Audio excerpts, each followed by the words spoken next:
네, 안녕하십니까. 자, 국민탐정입니다. 예, 그래서 오늘은 5강 순서로, 예, 많이 들어오는, 관심사죠. 그래서 질문이 많은데, 탐정이 채권 추심을 할 수 있느냐, 뭐, 요런 부분 하고, 또, 뭐, 가끔 질문이 들어오는데, 과연 미행은 불법이 아니냐, 뭐, 이런 문제. 그 다음에 이제 공익제보, 탐정이 공익제보를 통해서 수입을 올릴 수 있느냐, 뭐 이런 문제. 그 다음에 이제 탐정은 상담료가 어느 정도 받아야 되느냐, 상담료를 받을 수 있느냐, 이런 문제를 가지고 5강 순서를 진행해 드리도록 하겠습니다. 잘 들으시고 여러분들이 탐정사무소를 운영하면서 참고가 됐으면 좋겠습니다. 자, 1번. 채권 추심의 불법성 여부. 자, 왜 제목을 이렇게 잡았냐면은 지금 굉장히 관심이 많은 곳이, 지금 탐정 사무소로 하다 보면 가장 많이 들어오는, 의문점, 고객들의 이 의문점이 과연 돈을 받아줄 수 있느냐? 예, 탐정들한테 돈을 좀 받아줄 수 있느냐? 채권 채무 관계에 있어서. 물론, 민사집행법상 다 확정 판결을 받아가지고, 이제 법원에서도 강제 압류라든가 이런 걸 통해서 하면 되는데, 채권 뭐 명시제도라든가요, 이런 거 하면 되는데, 그것도 다 해보고 다 해가지고 전혀 지금 통하지 않을 때, 이럴 때는 최후의 보루로 탐정한테 와서 이걸 좀 받아줄 수 있느냐. 그래서 채권 추심에 대해서 많이 의뢰를 합니다. 결론적으로 말씀드리면 탐정이 채무자한테 가서 마치 신용정보회사의 직원처럼 가서 채권을 추심한다든지 소위 말해서 막말로 빚을 좀 해결사를 한다든지 이런 거는 불법입니다. 당연히 불법이에요. 그래서 이 채권 추심은 누가 할 수 있느냐? 그래서 별도의 자격증을 가진 분이 해야 됩니다. 예, 그게 누구겠어요? 그래서 이 신용관리사, 예, 그래서 국가공인 자격증입니다. 이게 국가공인 민간 자격인데요. 요 자격증을 가진 사람만이 채권 추심을 할 수 있습니다. 탐정은 채권 추심을 할 수가 없습니다. 그 불법이에요. 그래서 탐정은 그럼 뭘 하겠습니까? 그렇죠. 대다수 보면 이런 경우죠. 채무자가 자기의 이름으로, 자기의 명의로는 절대 명의를 두지 않고 남의 명의로 사업을 한다든지 장사를 한다든지 하면서 하는 거죠. 그러니까 이 채권자 입장에서는 참 열불이 터질 일이죠. 경제활동을 하면서도 돈을 일부러 안 갚고 있는 건 마찬가지예요. 결국 장사를 한다든지 사업을 하는데 자기 이름으로 하지 않고 친구 명의라든가 가족 명의로 한단 말입니다. 그러면은 탐정이 할 수 있는 일은 뭐겠습니까? 결국 실태 파악밖에 안 되죠. 이 사람이 지금 현재 어떤 일을 하면서 경제활동을 하고 있다. 요 정도만 파악해 줄 수 있는 거지 무슨 탐정이 중간에 나서서 채권 해결사처럼 이렇게 할 수 있는 게 아닙니다. 불법이에요. 그래서 그걸 할 수 있는 사람은 신용관리사라는 자격증을 가지고 하면 더 탐정하고 어느 정도 접근성이 좋겠죠. 그래서 신용관리사 자격증을 가지고 탐정활동을 하면 더욱더 시너지 효과가 있다.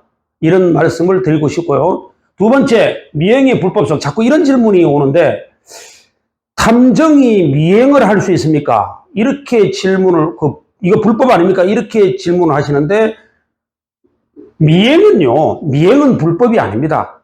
다만 요거는 불법이죠. 미행을 하다가 상대방이 동의 없이 사진을 찍는다든지, 물론 형법에는 초상권 침해라는 범죄는 없어요. 예, 그렇지만 미행 자체는 불법이 아니다. 예, 그래서 그런 점에서는 그건 불법이 아니다. 다시 한번 말씀드립니다. 미행은 불법이 아닙니다. 예, 부수적으로 미행을 하면서 도청을 한다든지 위치 추적, GPS를 가지고 위치 추적을 한다든지 이런 거죠. 아니면 사진을 찍는다든지 이런 것은 불법에 해당할 수가 있겠죠. 그래서 그런 미행 자체는 불법이 아니다는 거. 그 다음에 공익제보는 뭐냐면 케이스 바이 케이스로 예를 들어서 이런 의뢰가 좀 들어옵니다. 예를 들어서 의뢰라기보다는 요거는 하나의 공익적인 차원에서 요런 게 있죠. 예를 한번 들어볼까요? 위장 이혼을 했습니다. 예, 아파트를 뭐 예를 들어서 10채 가지고 있는 사람이, 그렇죠. 재산세라든가 이런 거를 좀 포탈하기 위해서, 탈루하기 위해서 위장이혼을 해놓고, 실제로는 서류상으로는 이혼을 해놓고, 실제로는 부인하고 같이 살고, 뭐 요런 게 있겠죠. 그런 사람이 많죠. 부동산이 많은데, 소위 말해서 세금을 좀 탈루하기 위해서. 그렇죠. 이런 경우에는 탐정이, 그렇죠. 공익제보 차원에서, 그 사람이 나오고 하는 거를 사진 찍어서 제보할 수 있습니다. 거기에 대한 거는 포상금이 있겠죠. 아니면 환경이라든가 쓰레기를 몰래 버린다든지 이런 거를 사진 찍어서 제보하면 환경부라든가 이런 데 제보하면 또 포상금이 있겠죠. 이런 차원에서는 탐정이 활동을 할 수가 있습니다. 그래서 이거는 제 의뢰를 받은 게 아니고 하나의 공익제보 차원에서 자발적으로 이런 활동을 할 수 있다. 그렇죠? 예, 그런 부분. 그 다음에 탐정이 상담료를 받을 수 있느냐, 뭐 이런 또 질문을 하시는데, 상담료 당연히 받을 수 있죠. 상담료 받을 수 있고, 뭐 상담료가 10분에 얼마다 이렇게 정해진 건 없어요. 그래서 그 케이스, 좀 복잡한 케이스다, 좀 난해한 일이다, 이런 상담을 했을 때는 또 상담료를 많이 받을 수도 있고요. 그거는 뭐 자발적으로, 자율적으로 책정해서 하시면 됩니다.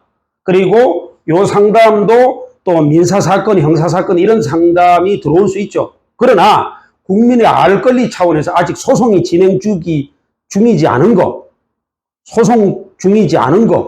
소송에 올라가지 않은 거, 이런 건 얼마든지 상담할 수 있습니다. 변호사만 상담할 수 있는 게 아니에요. 다만 소송에 지금 진행 중인 사안을 가지고 상담하고 돈을 받는데 이건 안 돼요. 이건 불법이니까, 변호사법 위반이니까 일단 소송이 진행 중이 전에 뭐 이거는 앞으로 어떻게 되겠습니까? 이런 것은 알 권리 차원에서 충분히 상담을 하고 상담료를 받을 수 있습니다. 물론 그런 상담을 위해서는 탐정이 무수한 또 공부를 다 하셔야 되죠. 평소에 책도 많이 보시고 어떤 법률적인 지식 등등을 많이 가지고 있어야 되겠죠. 그런 상담을 하시기 위해서. 그래서 이런 상담을 할 수가 있다. 상담료 자체를 받는 게 불법이 아니다.